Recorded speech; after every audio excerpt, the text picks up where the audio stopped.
దేవుని వాక్యం చదువుకుందాము.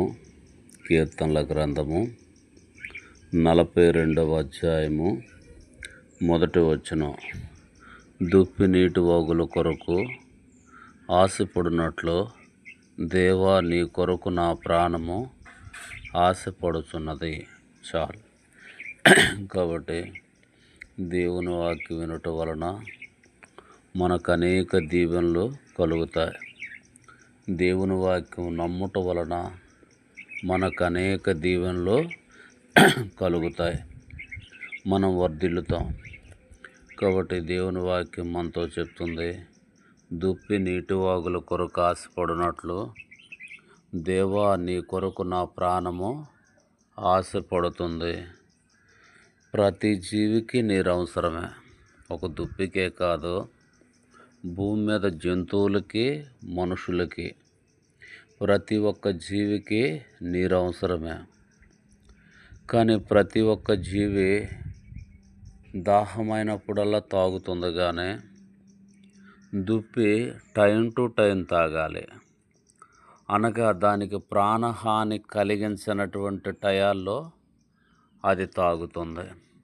అనగా దుప్పిని తినటానికి, దుప్పిని చంపివేయటానికి, దుప్పిని తినటానికి అనేక జీవులు, సింహాలైతే, పెద్ద పులులైతే, చిరత పులులైతే, ఇంకా చాలా జీవులు అడవిలో ఉంటాయన్నమాట.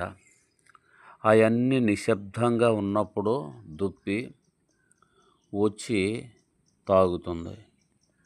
దుప్పి ఎక్కువ నీళ్ళు తాగుతుంది, కానీ సమయాలు కొన్ని తక్కువగా ఉంటాయి. కాబట్టి ఎప్పుడు అవకాశం దొరుకుద్దా నేనెళ్ళి కడుపు నిండా నీరు తాగుదనని ఆశపడుతుంటుంది. అలాగనే దేవుడు భక్తుడు అంటున్నాడు, దుప్పి నీటి వాగుల కొరకు ఆశపడినట్లుగా దేవా నీ కొరకు నా ప్రాణము ఆశపడుతుంది. ఎందుకు? నీరు ప్రాణాన్ని బ్రతికిస్తుంది. నీరు ప్రాణాన్ని బ్రతికిస్తుంది. అలాగనే దేవుడు మానవుడిని దీవిస్తాడు, బ్రతికిస్తాడు. మన అక్కరతలన్నీ తీర్చేది దేవుడే. మన అవసరతలన్నీ తీర్చేది దేవుడే. మనకు ఆరోగ్యం ఇచ్చేది దేవుడే, ఆయుష్ ఇచ్చేది దేవుడే, పరిశుద్ధత ఇచ్చేది దేవుడే, ఐశ్వర్యం ఇచ్చేది దేవుడే.